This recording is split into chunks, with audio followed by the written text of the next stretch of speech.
Bienvenidos a Manos Libres una vez más, amigos y amigos. Manos Libres en el Pensador.io por un periodismo libre, independiente y siempre al servicio de la democracia. Quisimos esperar algunos días todo este fragor, toda esta fiebre, toda esta efervescencia de la primera vuelta, ¿no? Con algunas sorpresas, por supuesto, porque quisimos que pasaran algunas cosas y pasaron. ¿Ah? Han pasado 4 días desde la primera vuelta y no ha habido quietud, no ha habido paz en ambos comandos, han pasado cosas en los comandos de los candidatos que pudieron acceder a la segunda vuelta, que fueron Janet Jara en primer lugar, um, José Antonio Cast en segundo lugar, y la sorpresa fue Parisi, ¿no? La sorpresa, para muchos, para las encuestas y para quienes leemos las encuestas. Para Mayor salió bastante trasquilado él, ¿no? En cuarto lugar, Johannes Kaiser, y en quinto lugar, un fracaso absoluto, la peor forma de terminar una trayectoria política para Evelyn Matei. ¿Y qué más? Eh, ¿Qué mejor posibilidad de conversar todo esto, analizarlo, que estar con nuestro amigo Guillermo Holzman? Te saludo en primer término a ti, Miguel, para luego darle pase a nuestro querido Guillermo. Muchas gracias, Mario. Claro, aquí un día caluroso en Santiago, con harta agitación durante estos últimos días post elecciones del día 16 de noviembre. Y bueno, estamos viendo un poco cómo se reajusta y se encasilla el panorama político. Bienvenido, Guillermo, querido amigo Hola, de la casa. ¿qué tal Mario? ¿Qué tal Miguel? Un agrado saludarles después de esta agitada semana posterior a la elección de primera vuelta que hemos tenido acá en Chile. Tenemos con un maravilloso fondo que no es virtual, no es artificial, es un fondo real, un envidiable entorno paisajístico, ¿no? Estás en Naculeo, decías. Así es, todo acá, digamos, en Aculeo, una hermosa zona, y además con un calor que te lo encargo, sí, pero que ya afortunadamente a la hora que estamos grabando está mucho más agradable. Muy bien. Entremos en materia entonces, Guillermo. Ok. Yo decía Jara, Cast, Parisi, Kaiser Matei, el resto no es necesario ni siquiera mencionarlo porque fueron casi marginales. Todo el mundo se ha preguntado esta semana um, hacia dónde se va el voto de Parisi, ese voto extraño, el tunero, en fin, hacia dónde se va ese raro bolsón de votos. Pero yo quiero hacer otra pregunta, Guillermo, que no la he escuchado en ninguna parte. ¿Quién le conviene a Parisi, al PDG y a ese proyecto político que gobierna? Yo iría primero a Parisi, y yo creo que igualmente a él le sorprendió más allá de que hubiese tenido la expectativa de sacar esa votación. En definitiva, creo que fue sorprendido primero porque su lista parlamentaria sacó más votos que él. Digamos que no es un dato menor en todo caso, es decir, lo cual eso nos indica de que Parisi, sin querer queriendo, canalizó todo lo que es el desapego que hay del electorado, particularmente menor de 35 años, con la política chilena, con el sistema de partido tradicional. Y en eso se suma lo que se esperaba que pasase, de que la centro derecha, particularmente los partidos de Chile Vamos, sufrieran lo que ya había sufrido el socialismo democrático en las primarias.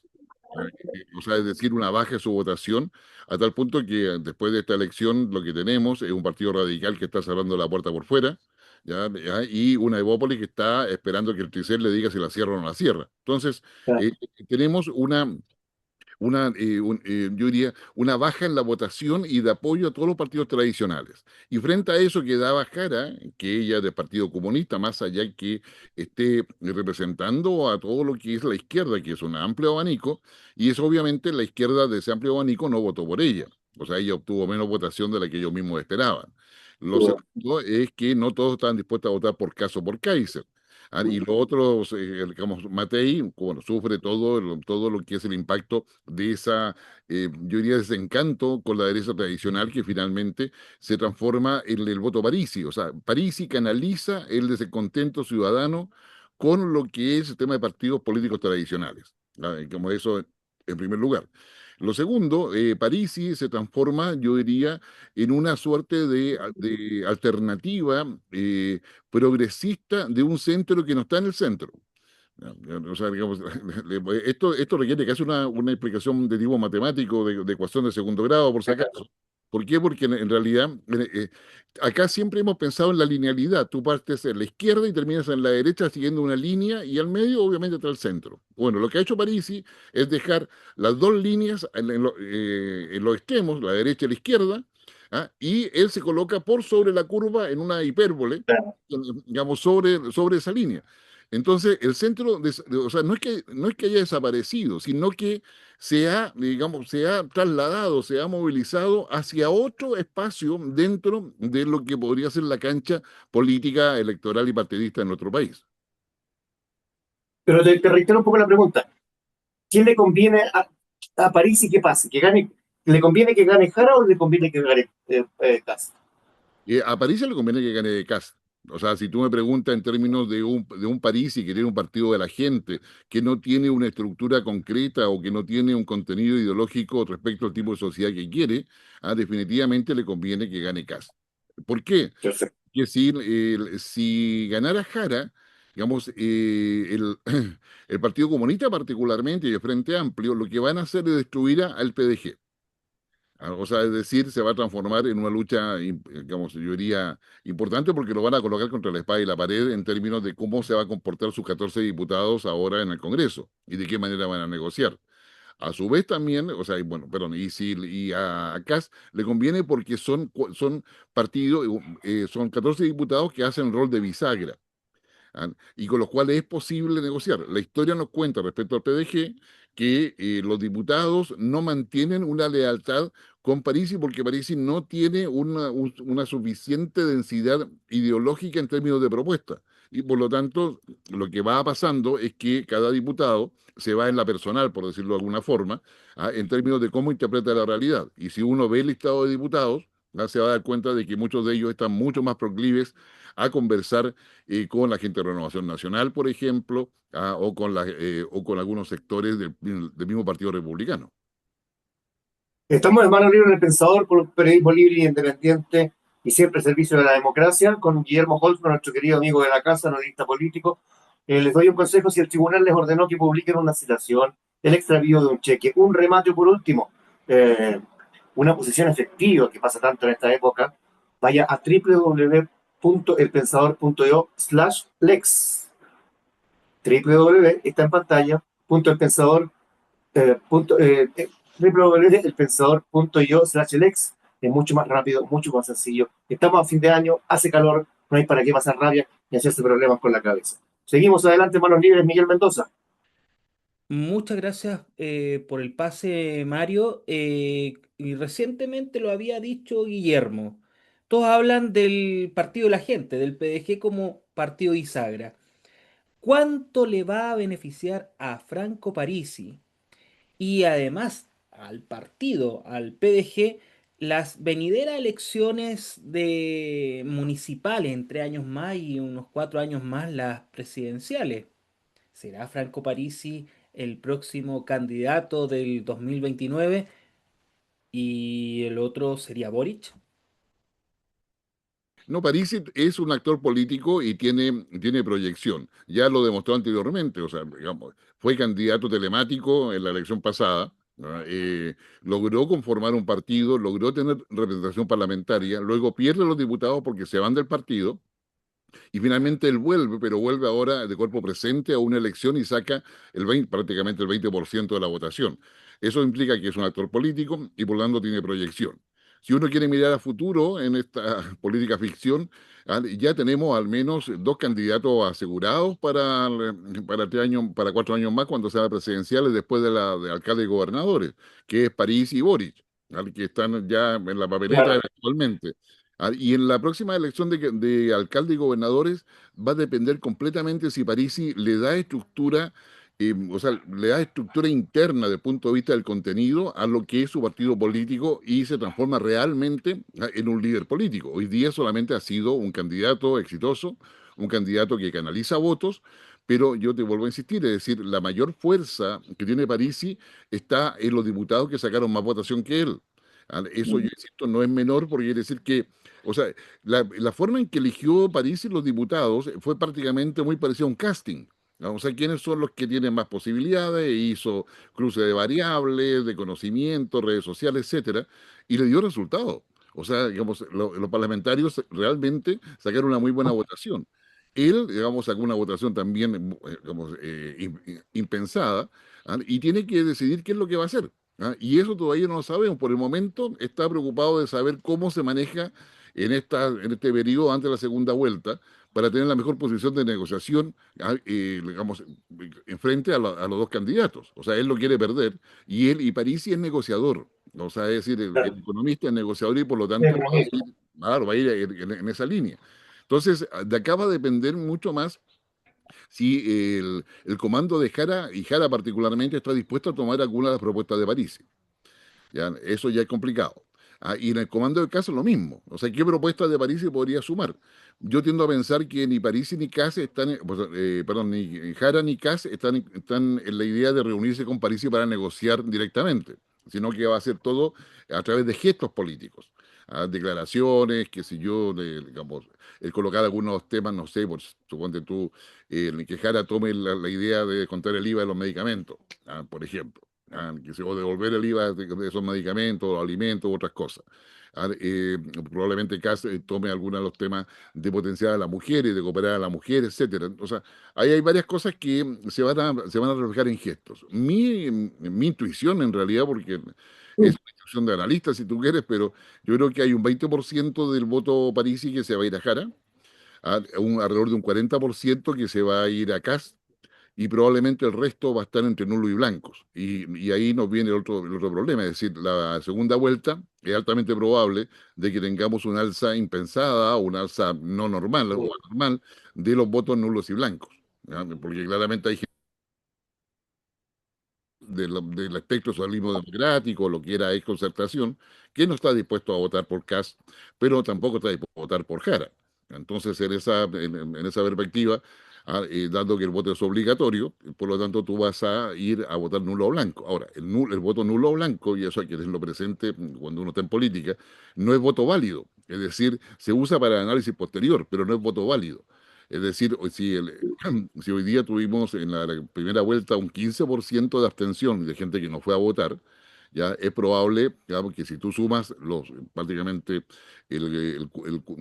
vamos, el 7% de entre nulos y blancos, ¿ya? Tenemos prácticamente, tú sumas esas dos cosas, sobre el 22% de personas que su voto no fue considerado en el conteo final porque no colocó una preferencia. Tú dices 20% de París se puede ir a Jara, 40 casi y el resto a nulos y blancos, que significaría la mayoría de la votación. O sea, tampoco es un dato menor. O sea, claro, es un voto que no se cuenta en el CERVEL, digamos, pero es un elemento a tener en consideración para más adelante. Exactamente. Entonces, porque Parisi viene a cosas, digamos, Parisi está, a ver, no es reinventando, pero está colocando al centro en otro lugar del espacio donde nosotros no lo hemos considerado. ¿Ya? O sea, es decir, él no representa el centro, pero está entre Jara y Kass, pero no en la misma línea, está en un espacio distinto, ¿ya? Está en un cuadrante distinto, por decirlo en términos más claros. Reconfiguró el mapa. Guillermo, yo te quiero preguntar qué pasa con Chile Vamos, esta estrepitosa caída de Evelyn Matei, no solamente de ella, digamos, todo su comando. ¿Cómo vislumbras tú de aquí a 2 años Chile Vamos reinventado, arroz graneado de acompañamiento? Bueno, los políticos siempre se reinventan. ¿Algún grado de influencia o se acabó Chile Vamos? No, o sea, a ver, Chile Vamos como coalición, yo creo que ya hay que existir, por el solo hecho que Evópolis está al borde del precipicio en términos de dejar de existir como partido político. A su vez también veamos la situación de Amarillo y Demócrata, que estaban también rondando por ese lado. ¿Ya? Y la verdad es que la UDI no obtuvo ningún senador. Digamos, la UDI perdió mucha fuerza. Renovación Nacional tiene que decidir si acaso toman la idea de Monkenberg y de Bordes en términos de ir, qué sé yo, a una derecha social, ¿ya? O mantienen la pugna con lo que es el liberalismo clásico dentro de Renovación Nacional, que mezcla también algo de conservadurismo. Entonces, yo diría, ahí hay una situación que no está resuelta. Lo que yo veo es que las facciones dentro de la Renovación Nacional algunas facciones detrás de Desbordes o de Monkeberg de esa línea van a estar en plena disposición de estar con José Antonio Kast en el gobierno. Ahora, lo que sí también es cierto, que el peñerismo a ver, no es que haya muerto, pero se quedó entreverado entre las lógicas de la UDI, Renovación Nacional y Bópoli, y ahí no hubo un rescate adecuado del pensamiento de Piñera o del legado de Piñera. Piñera es una persona pragmática y él claramente estaba por un liberalismo que lo acercaba cada vez más a la socialdemocracia, en la práctica, en los hechos políticos. Entonces, esa discusión ideológica al interior de Renovación Nacional va a ser muy importante, porque sabremos si acaso el peñerismo finalmente queda con los parques, con los parques, qué sé yo, ecológicos que tiene, el cuidado del medio ambiente y otros proyectos de esa naturaleza en el ámbito de la filantropía, o sigue insistiendo en poder estar en política. Ahora, si la fundación de Piñera, de los hijos de Piñera, como de la esposa de Piñera, se mantiene, quiere decir que van a quedar muchos huérfanos y huérfanas de Piñera. Porque era el que le colocaba la energía, la idea, como la La motivación, mística. la mística, y eso es justamente lo que le falta a la derecha chilena, o sea, a la derecha tanto en la UDI. La UDI en algún minuto tuvo un periodo muy esplendoroso, cuando fueron con la UDI Popular, por ejemplo, ¿ya? Pero eso se perdió, o sea, claramente, y eso se está mostrando en las votaciones. Este proceso que se vive en Chile es muy similar al que se ha vivido en Italia, se ha vivido en Francia, incluso en España. El Partido Republicano hoy día tiene la posibilidad de poder concentrar una derecha distinta, pero también requiere, para el propio Partido Republicano y para acá particularmente, un planteamiento más integrador respecto a las ideas que está colocando, y si bien es cierto, va manteniendo su espíritu conservador, o incluso para algunos ultraconservador, abrir espacios de diálogo. Y tratar de imponer posiciones valóricas que en términos concretos han ido evolucionando muchísimo al interior de la sociedad chilena. O sea, es impresionante, o sea, yo hago clase, es impresionante, la juventud hoy día está más conservadora que antes. Y Sí, ¿eh? para ellos no es una posición política. ¿Ya? Entonces, Mira, eh, es una posición que está asociada al ambiente en el cual ellos perciben que están viviendo, y ese ambiente está definido por toda la cantidad de información que les llega, por supuesto, a las redes sociales, pero también es muy coherente con lo que está pasando en otras partes del mundo. Es decir, cuando las mujeres no quieren tener hijos, los hombres tampoco, significa que hay una suerte de irse hacia adentro, ver la vida de otra manera, muy preocupados de lo que pueden tener o no tener, o sea, o acceder. Y ahí, por ejemplo, llama la atención que el voto mayoritario de París está en los hombres y mujeres menores de 35 años. ¿Ya? Que es el segmento, que es una clase media emergente o una clase media más profesional, si tú gustas, que no encuentra respuestas ni en la izquierda ni en la derecha. ¿Ya? Digamos, y que son mucho más aspiracionales, si tú quieres, pero dentro de la lógica de lo que es la evolución de la sociedad hoy en día, ¿ya? De la inmediatez, de poder hacer las cosas claras, y no tienen certeza del futuro. Entonces, ahí hay un tema donde efectivamente el voto se transforma en una cosa, dígame qué cosa me va a solucionar ahora. Ya hago que no tengo ninguna expectativa de sociedad futuro, dígame qué me arregla ahora. Y eso es lo que hizo París. claro. Y perciben a la izquierda este público, percibe a la izquierda y a la derecha como iguales, como, en fin, como de la misma casta, diría Milei, en fin, ni facho ni como Nacho, como diría París. Hay que llevar un cartógrafo, ¿ah? Hay que rearmar el mapa político en Chile, pero vamos, en virtud del tiempo, vamos a los problemas de los comandos de los últimos días, pues. Miguel, Muchas gracias, Mario. Y antes de seguir con la pregunta a Guillermo, elpensador.io está en una campaña para adquirir nuevos socios para que este diario y revista digital de la academia y de la opinión tenga nuevos socios. Aquí abajo sale un QR o el link que está también adosado en el YouTube y también en el Spotify. Puedes por solo 4.000 pesos tener toda la información y el crecimiento de este diario digital de la Academia y de la Opinión. elpensador.io. Guillermo, mira, ya estamos en segunda vuelta y la que ganó fue Janet Jara. El problema que tiene grande ha sido, parece que su asesor estratégico, Darío Quiroga, que en abril de este año dijo algo dichos clasista y misógenos sobre la hermana de Franco Parisi, de Sandra Parisi. Esto afecta de manera importante al votante de izquierda eh, que, es- que siempre ha votado por la izquierda, pero en esta elección se notó que votó por Franco Parisi. Sí, en ambas cosas sí. Y la, lo que hizo Darío Quiroga sin saber lo que iba a pasar posteriormente, porque tenía otro escenario en la mente en términos de un triunfo mayor de Jara, y Parisi viéndolo como una alternativa con muy pocas posibilidades de sacar una votación importante. Bueno, hoy día eso le pasa la cuenta, pero deja para el votante que va a votar por Jara eh, la impresión de que Jara y su comando son incoherentes. O sea, primero, o sea, digamos, y le resta credibilidad. Primero, lo que ya le molesta a mucha gente de izquierda es que Jara no haya renunciado al Partido Comunista en el momento en que fue candidata en la primaria oficialista. ¿Ah? Segundo, que luego siendo miembro del Partido Comunista, recordemos que ella ingresa al Partido Comunista a los 14 años, actualmente es miembro del Comité Central del Partido Comunista, es decir, tiene toda una historia en un Partido Comunista que es la sucursal del Partido Comunista Soviético en su minuto, o sea, marxista-leninista completo. Entonces, pues, entonces yo creo que acá eso afecta mucho la credibilidad porque ya no se trata solamente de Jara, se trata también del equipo y un actor principal dentro de su campaña.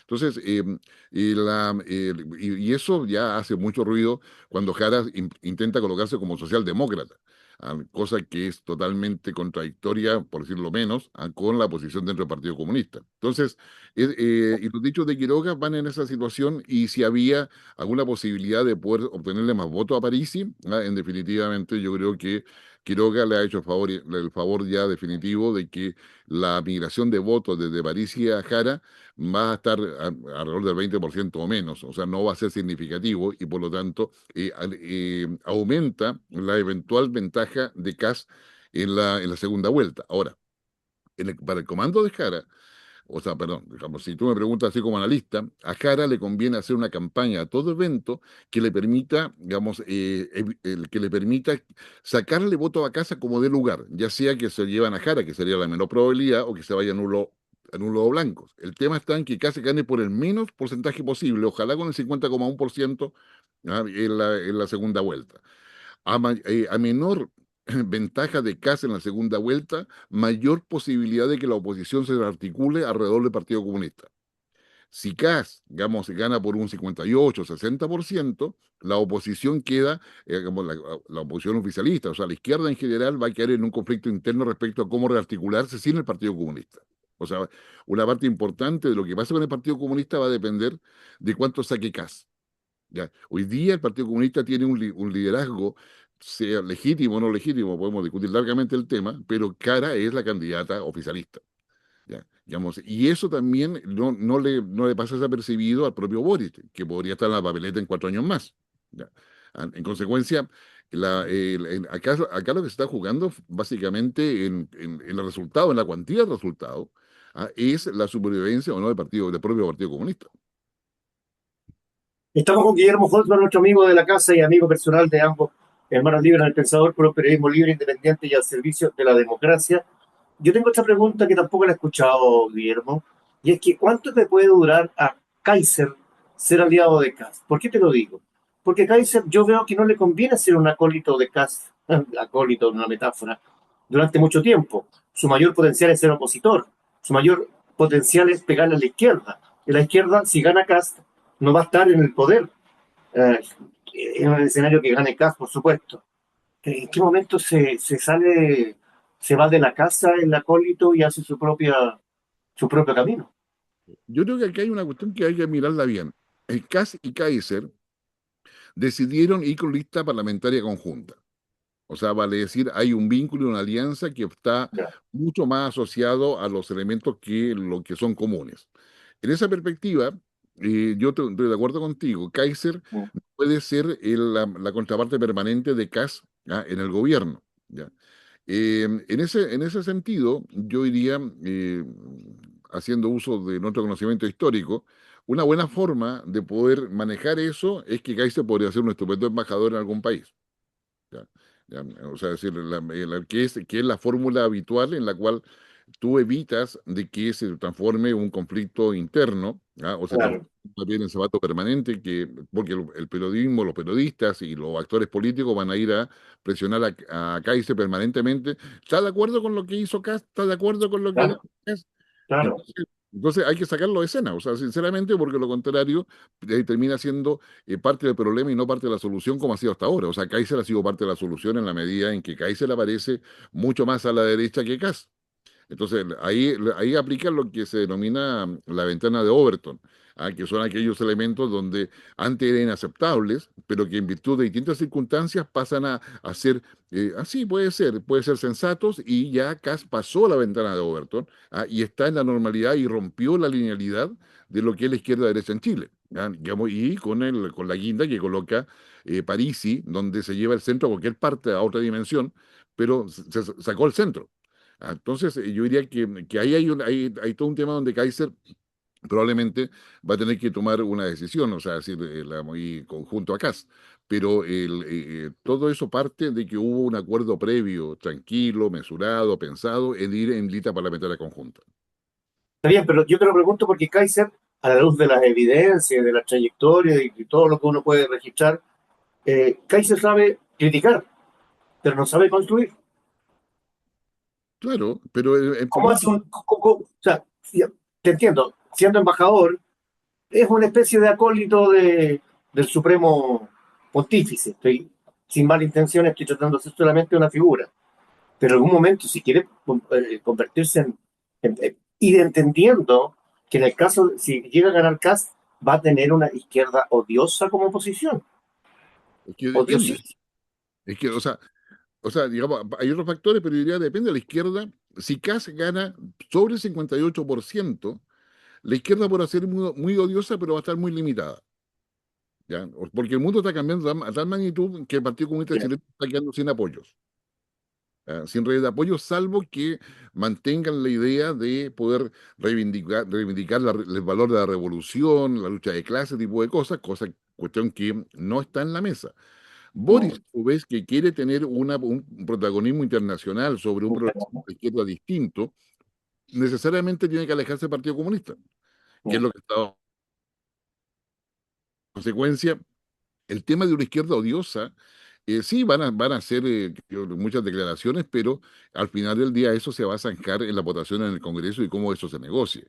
Ahora, respecto a Kaiser, yo diría, que no sé, o sea, lo ideal es que Kaiser se vaya 2 años de embajador a un país de relevancia para Chile, ¿ya? Y vuelva después de 2 años, porque el otro que va a estar en la papeleta, en 4 años más, junto con Boris, digamos, y con Parisi, va a ser Kaiser. París.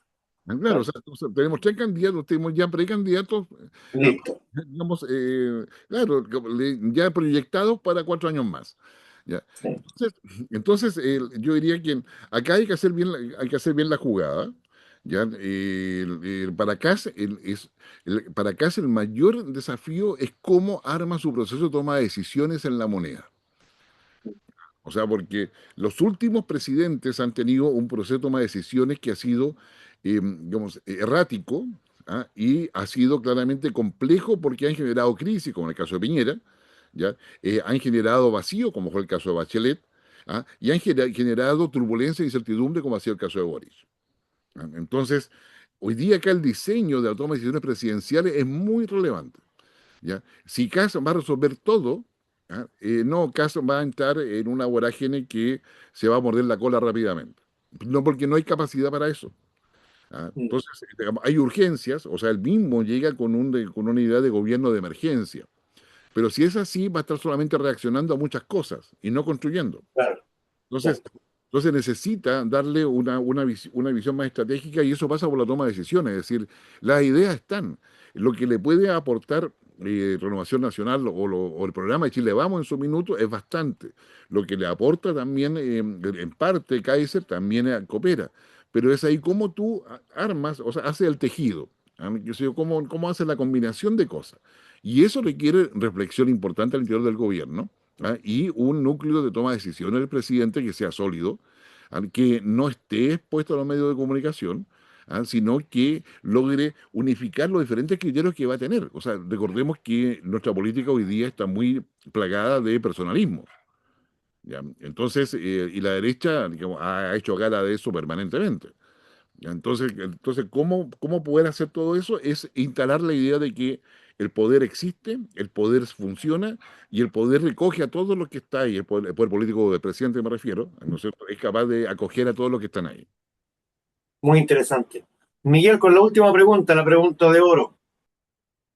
Muchas gracias, Mario, por el pase. Y bueno, Guillermo, esta es la última pregunta. Una pregunta que si hablamos sobre el comando de Jara, de Janet Jara, también el comando de Kass. También está con no un pequeño problema, sino un problemón importante sobre su diputado reelecto, el diputado Cristian Araya, con esto de la trama muñeca bielorrusa. Em, Esto podría generar, incluso hay que decir, la hermana de Cristian Araya está dentro del comando de José Antonio Kast. Entonces, ¿cuánto le puede afectar la opción de la derecha y especialmente en el Partido Republicano? Porque esto ya es relacionado con corrupción. Uy, a ver, considerando de que ahí desconozco la legislación, pero entiendo que siendo diputado electo, más allá que haya sido reelecto, no puede renunciar a la diputación. O sea, porque ni siquiera está instalado, o sea, vale decir, ¿no?